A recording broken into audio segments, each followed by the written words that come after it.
সেই দিনটা ছিল সোমবার সকাল। তার আগের দিন থেকেই ভীষণ শরীর খারাপ। সকালবেলা থেকে উঠতেই পারছিলাম না। আমি গরম জল খাচ্ছিলাম, শুয়ে পড়ছিলাম, ক্রোসিন খাচ্ছিলাম, এরকম করে করে কাটছিল।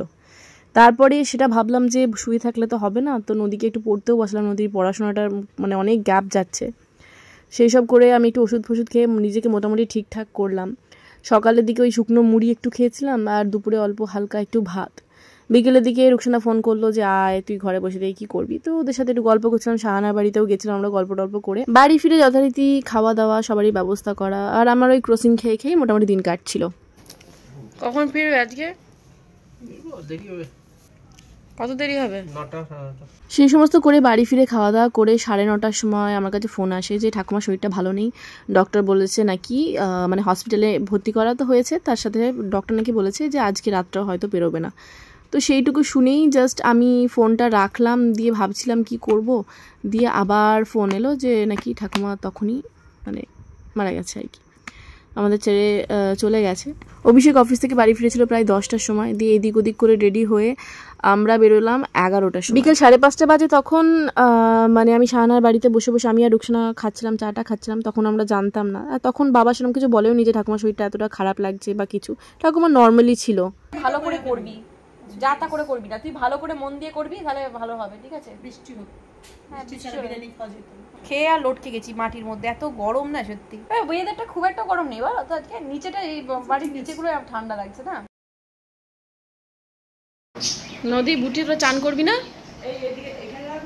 হ্যাঁ হ্যাঁ এখানটা রেখে কি রে, চান করবি না তোরা?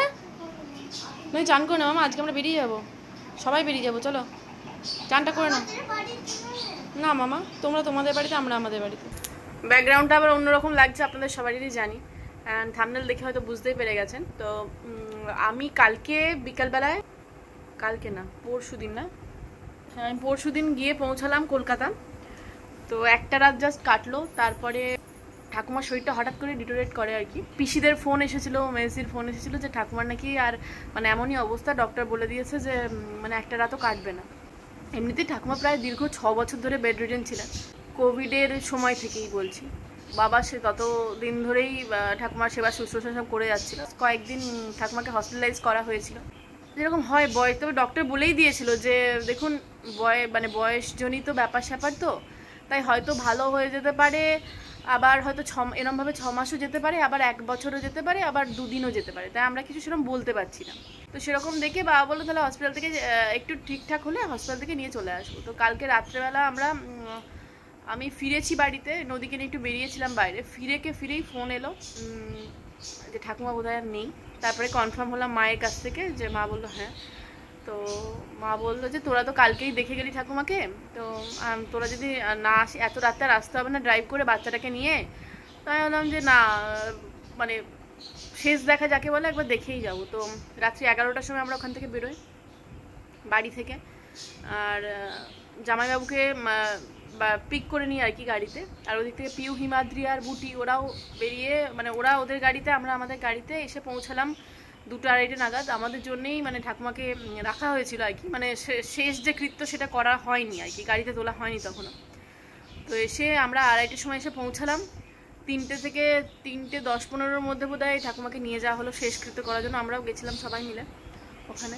আমার পিসি, আমার 3 পিসির ছেলেরা, তারপরে মেয়েরা, মেয়ের জামাইরা সবাই ছিল আমাদের বাড়ি। বাবা সমস্ত কাজ শেষ করে বাড়িতে ঢুকলো প্রায় 7:30, সকাল 8টা। তারপরে সব বাড়িতে সব লোকজন ছিল, তাদের দেখাশোনা, খাওয়া দাওয়া এই সমস্ত করিয়ে তারা এখন গেছে, তারা এখন যার বাড়ি চলে গেছে। কারণ আমাদের সব আশেপাশে, মানে রিলেটিভ যারা আছে না, সব আশেপাশেই থাকে, মানে ঠাকুমার মেয়েরা সব আশেপাশেই, মানে একজন তো এখানেই থাকে, আর একজন হয়তো 5-10 মিনিটের ডিস্টেন্সে, আরেকজন হয়তো আধ ঘন্টা 1 ঘন্টার ডিস্টেন্সে, এরকমই থাকে। তো সব যে যার কাজ করে বাড়ি চলে গেছে।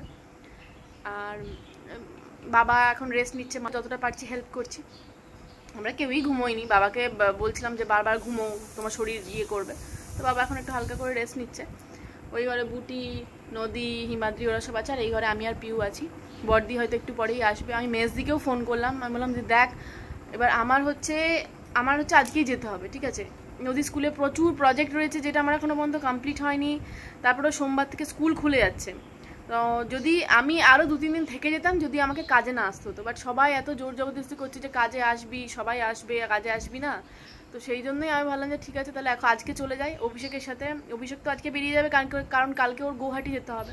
তো আজকে আমি অভিষেকের সাথে চলে যাচ্ছি। তো এখন তো বাবা বাড়িতে একা, মাও একা। তো আমি মেজদিকে ফোন করলাম যে তুই যে কোনো মতে লিভ অ্যাপ্লাই করে আসার একটু চেষ্টা কর। পিউয়েরও মানে সবারই অফিস রয়েছে না, এবার এরকমভাবে বাচ্চা স্কুল খুলে যাচ্ছে, একটা এই আর কি ব্যাপার। মেজদি দেখছে আসার চেষ্টা করছে, মেজদি যদি আসে তো খুবই ভালো। দেখা যাক কি হয়, আমি এখনো পর্যন্ত ডিসাইড করতে পারছি না। দেখি যদি মেজদি সেরকম কিছু গ্রিন সিগন্যাল দেয়, নাহলে আরও 2 দিন থেকে যাবো, বাবা মায়ের শরীরটা একটু স্টেবল হয়ে যাক, মানে একটু জিনিসটা যাতে কোপ আপ করে নিক, তারপরে আমি না হয় যাবো, ভাবছি দেখি কি করা যায়। আর মানে ঠাকুমা চলে গেছে সেটা তো বিশালই মানে ঠাকুমার জন্য ভালো হয়েছে, কারণ ঠাকুমা প্রচণ্ড কষ্ট পেয়েছে। আমার দিদা মারা গেছে, আমার দাদু মারা গেছিলো। আমার দাদু যখন মারা যায় আমরা তখন ক্লাস 6-7-এ পড়েছি, আর আমার দিদা মারা গেছে আমি তখন প্রেগনেন্ট 2018 সালে। আমরা প্রথমে ডিসাইড করেছিলাম যে বাবা দেখো বাবার বয়স হয়ে গেছে, সব কিছু সামলাতে পারবে কিনা। তো আমরা ভেবেছিলাম যে মানে যেরকমভাবে হয় না ব্রাহ্মণ ডাকিয়ে কাজটাকে করিয়ে দেবো, কিন্তু সবাই পিসিরাও তো আছে, তাদের মতামতটাও একটা ইয়ে করে। তো সবাই বলছে না কাজটা ঠিকঠাক করেই করতে, যেরকমভাবে দাদুর সময় হয়েছিল। তো সেইভাবেই কাজটা করা হবে। বুধবার দিনে হয়তো ঘাট হবে, বৃহস্পতিবার দিনে শ্রাদ্ধ, আর শুক্রবার দিনে নিয়মভঙ্গ। হ্যাঁ, যেটা বলছিলাম ঠাকুমা প্রচণ্ড কষ্ট পেয়েছে। আমার দিদা দাদু মারা গেছে, কেউ এত কষ্ট পায়নি, খুব তাড়াতাড়ি চলে গেছে, বা মানে হাঁটতে চলতে আর কি, মানে নিজেই বাথরুম করতো, বাথরুমে যেত আসতো এরমভাবে। আমার দিদাও মারা গেছে, আমার দাদু মারা গেছে। ঠাকুমার মতো এত কষ্ট, লাস্টে না পুরো বেড সোর হয়ে যায়। আমি আপনাদের ভিডিও তো দেখাতাম না, আপনারা বলতেন যে ঠাকুমাকে কেন দেখো না, এই জন্যই, কারণ বেশিরভাগ সময় না ড্রেস পরিয়ে রাখানো যেত না, মানে এত চতুর্দিকে বেড সোর হয়ে গেছিলো। বাবা ওইগুলোকে পরিষ্কার করা, ওষুধ দেওয়া, এই সবগুলো করতো, মানে প্রচণ্ড কষ্ট পেয়েছে। লাস্ট কদিন তো একদম প্রচণ্ড কষ্ট পেয়েছে, মানে বলার নয়। আর ভগবানের কাছে চাইছিলাম যে হয় ভালো করে দাও আর নয় নিয়ে নাও, মানে দেখা যাচ্ছে না চোখে, এত কষ্ট পেয়েছে। ঠাকুমার বয়স হয়ে গেছিলো 90 বছরের বয়স। তো ঠিক আছে, এখন যা হয়েছে ভগবান যা করেন নিয়ে না, তো যেতে তো হবেই, মৃত্যু অনিবার্য। এই হচ্ছে ব্যাপার। এখন বাড়িতে অভিষেক, বড় জামাইবাবু, হিমাদ্রি সবাই রয়েছে। ওই সকালে জলখাবার এনে মুড়ি টুড়ি খাইয়ে বাবাকেও খেতে দিলাম, মাকেও খেতে দিলাম। সবাই খেয়ে এখন রেস্ট নিচ্ছে একটু, কারণ সবাই সারা রাত জাগা না। তো আমরা এসে তো ওখান থেকে ফিরেই আমরা সব স্নান করে নিয়েছিলাম। তো এখন স্নান ফান করার কিছু নেই, দুপুরবেলা খেয়ে দিয়ে দেখি বেরিয়ে যাবো না কি করবো। না না খাবো না, দুধের ভালো খেতে। তোরটা ম্যাঙ্গো আর ওরটা দুটো একই রকম লাগছে কালারটা। তো সব স্নান টান করিয়ে দিলাম। মা বলবি তো, বা কেন?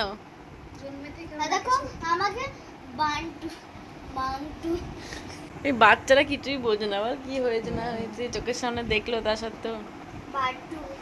যদি পাকাপুরি কোথায়? পাকাপুরি স্টার। মান্তু তাও পাকাপুরিকে দেখেছে, কিন্তু বুটি যখন এসেছে পাকাপুরি নিয়ে চলে গেছে পাকাপুরিকে। মা সব সব সব নাতি নাতনিরা ঠাকুমাকে পাকাবুড়ি বলতো। এই মান্টুটাও দেখ এসে একটু 2 মিনিট 1 মিনিটও দাঁড়ায়নি, এসে ভয় পাচ্ছিল নাকি, মনে হয় দেখে ভয় পাচ্ছিল, একবারে উঠে চলে গেল। পাকাবুড়িকে জ্বালা করা হয়ে গেল তো নাদি, পাকাবুড়িকে জ্বালা করতিস তোরা। মানিয়ার লহনা করতো, মানিয়ার লহনা। পাকাবুড়িকে পাকাবুড়ি মানে ঠাকুমাকে পাকাবুড়ি বলতো, কারণ মানিকে ঠাকুমা পাকাবুড়ি বলতো, আর সেই জন্য ঘুরিয়ে আবার মানিও ঠাকুমাকে পাকাবুড়ি বলতো, দিয়ে সেই জন্য সব নাতি নাতিরা পাকাবুড়ি বলতো। আর কষ্ট এই কি হবে, পাকাবুড়ি কষ্ট থেকে মা রিলিজ পেয়ে গেছে। এই তুই পাকাবুড়িকে বলছিস ঝড় উঠেছে, আর গাছ শুনে শুনে পাকাবুড়ি বলছে ঝড়। তুই গ্লাসে কি নিয়ে বসেছিস? এটা কোল্ড ড্রিঙ্ক খাস না এখন, গলায় ব্যথা হবে। সবাই দেখা করব, বেরিয়ে যাচ্ছি। বল তাহলে কি সবসময় তোদের বাড়িতে গিয়ে বসবো, কেউ কারো কাজ করবো না? বল তাহলে।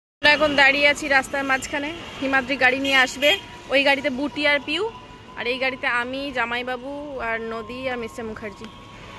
দীপক দা আমাদেরকে শি অফ করতে এসেছে। এই সেই দীপক দা যে আমাকে ছোটবেলায় ফ্যানের ওপর তুলে দিয়ে বসিয়ে রেখে দিত, কড়ি আঙুলে করে তুলে দিত, আর চিৎকার করতাম আমি, পড়ে যাব জেঠিমা জেঠু বাঁচাও বাঁচাও করে, মনে আছে? পিউরা চললো আর আমরাও চললাম।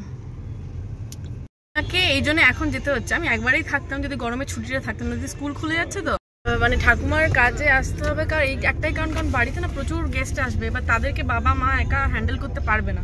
তো আমাদের বোনেদের আসতে হবে, তখন ওই গেস্টদের দেখাশোনা হেনা তেনা সমস্ত কাজ ঠিক মতো হচ্ছে কিনা দেখা। দাদু যখন আমাদের ছেড়ে গেছিলেন তখন বাবা অনেক অল্প বয়স, তখন প্রায় মানে বললাম না প্রায় 22-23 বছর আগেকার কথা বলছি। এখন বাবা মা সেই রকম ক্যাপাবিলিটি নেই, সেই জন্যই সবাই মিলে এসেই কাজটা উদ্ধার করতে হবে। বিশালক্ষী মায়ের মন্দিরে ওখানে দাঁড়াবে, বুঝলে, প্রণাম করে যাবো। যাওয়ার সময় বিশালক্ষী মায়ের মন্দিরে একটু প্রণাম করে গেলাম, কারণ এসে থেকে মায়ের মন্দিরে যাওয়া হয়নি। আর তারপরে একটু মাঝখানে দাঁড়িয়েছিলাম চাটা খেয়ে সোজা কলকাতা। যদিও আজকে প্রচণ্ড জ্যাম ছিল, অসম্ভব জ্যাম। যে জায়গাটা আমরা হয়তো 2.5 ঘন্টায় পৌঁছে যাই, তার জায়গায় 4 ঘন্টা টাইম লেগেছিল আমাদের পৌঁছাতে। বাড়ি ফিরে সবাইকে খেতে দিয়ে আগে নিজে খেয়ে না ক্রসিংটা খেলাম। মানে সমস্ত প্রতিকূল পরিস্থিতির সাথে লড়াই করা যায়, তার এগেনস্টে দাঁড়ানো যায়, বাট শরীর যদি না ঠিক থাকে না তখন কিচ্ছু ভালো লাগে না। মানে আমার ওই গলা ব্যথা জ্বর কিছুতেই কমছে না, 3 দিন হয়ে গেল অ্যান্টিবায়োটিক খেয়ে। অসম্ভব গলায় ব্যথা, যতক্ষণ পর্যন্ত ক্রসিন খাচ্ছি ততক্ষণ পর্যন্ত ঠিক থাকছে। তারপরে মানে আমার জীবনে এরকম কোনোদিন গলায় ব্যথা হয়নি। টনসিলগুলো পুরো ফুলে, এই মানে আপনারা নিজেরাও হয়তো দেখতে পাবেন এখানটা পুরো ফুলে ঢোল হয়ে গেছে।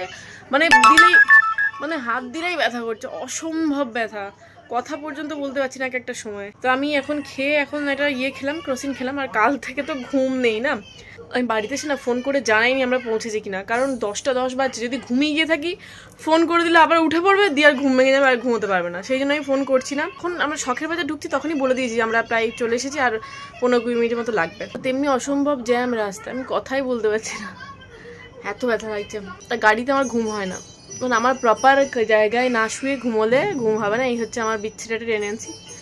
যাই হোক, আবার বুধবারে যেতে হবে, নদী স্কুল ছুটি, তখন নদী স্কুল খুলে যাবে। 3 দিনের জন্য ছুটি নিয়ে যাব ঠাকুমার কাজে। আজকের দিনটা এইভাবেই শেষ করছি, কালকে একটা নতুন ব্লগের সাথে দেখা হবে। প্রচুর কাজ জমে আছে, সব জায়গা থেকে ফোন আসছে, এখনও কেন ভিডিও নেই, এখনও কেন ভিডিও। আমি বললাম যে এই পরিস্থিতির মধ্যে দিয়ে যাচ্ছি, তারাও মানছে না। অনেক করে কনভিন্স করানোর চেষ্টা করলাম যে আমাকে 2 দিন সময় দিন, আমি তারপরের দিনের মধ্যে আমি করে দেওয়ার চেষ্টা করব। যাই হোক, তারপর অনেক করে কনভিন্স হয়েছে। এখন আমি আজকে পুরো দিন, মানে আজকে পুরো রাতটা আমি ভালো করে ঘুমিয়ে রেস্ট নেবো।